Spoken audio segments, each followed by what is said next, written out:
সম্মানিত উপস্থিতি, সবাই সালাম গ্রহণ করবেন। আসসালামু আলাইকুম।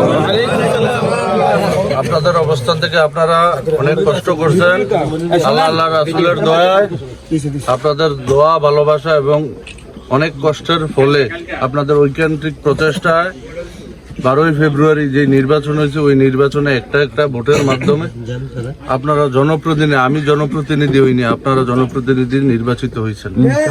নির্বাচনের আগেই 2-3টা বিষয় আপনাদের সাথে জবান দিছি। জবান হলো, যদি আমি আপনাদের দয়া জনপ্রতিনিধি হইতে পারি তাহলে আপনারা আমার কাছে আসতে হবে না, আমি আপনাদের দোরগোড়ায় হাজির হবো। আর দ্বিতীয় কথা হলো, দীর্ঘদিনের যেই রাজনৈতিক একটা ট্রেডিশন আছে, এই দল ক্ষমতায় গেলে ওই দল দৌড়ে, ওই দল ক্ষমতায় গেলে এই দল দৌড়ে, এই বলটা থেকে আমরা বার হইতে চাই। কারণ দিন শেষে কিন্তু আমরা চান্দিনাবাসী, এই ধরনের ট্রেডিশন যাতে আর আমাদের চান্দিনাতে বহমান না হয়।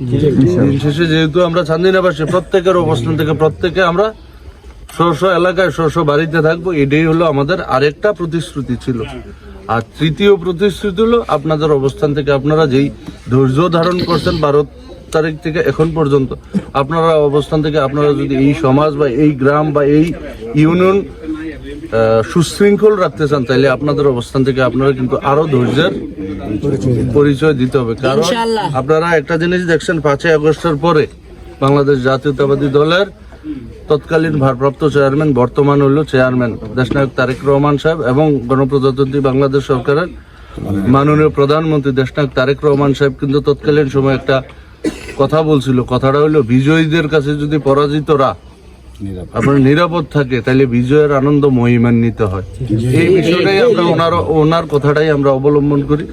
দিন শেষে যেহেতু আমরা সবাই চান্দিনাবাসী, আমরা অবস্থান থেকে আমরা সবাই স্ব অবস্থানে সামাজিক সম্প্রীতি বন্ধন, ভাই ভাইয়ের মতো, ঠাই ঠাইয়ের মতো আমরা সমাজে বাস করি। এটাই তো আমাদের চাওয়া, কিছু তো আর চাওয়া নাই।